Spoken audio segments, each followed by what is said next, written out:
मी घरी निघाले होते तर सोसायटीमध्ये ही जी झाडी दिसते या झाडीमध्ये बरेचसे काही काही असे छान छान वनस्पती आहेत बघा.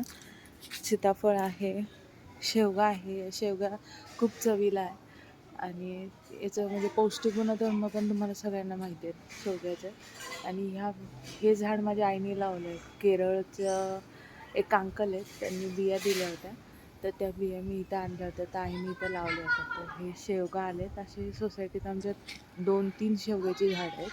आणि इथे बघत असाल, हा बघा, हा आहे गुळवेल, जो बीपीसाठी चांगला आहे किंवा ताप उतरण्यासाठी या देठाचा काढा करून पितात. तर बघा असं भरपूर काय काय आहे. आणि जाता जाता विशेष माझं लक्ष वेधून घेतलं ह्या जांभळ्या फुलांनी. याला म्हणतात जांभळी काटेकोरंटी. आमच्या इथे आबोली रंगाची काटेकोरंटी पण होती, पांढरी होती, पण ही जांभळी विशेषतः इथं आली आहे. आणि ह्याला छान अशी फुलं लागणार आहेत. आता बघा कळ्या वगैरे लागलेल्या आहेत, तर येतील फुलं. सध्या तर एकच फुलं आहे.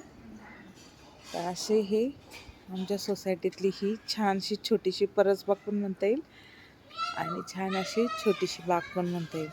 हे बघा कुंद्याचं झाड आहे, ह्याला भरपूर फुलं येतात. सकाळी मस्त फुलं आलेली असतात, पण लोक देवासाठी फुलं तोडतात आणि कोणाला आवडतात मग केसात माळतात. तर असं हे कुंद्याचं पण झाड आहे. हे मला टीचर्स डेला शाळेतून मिळालं होतं.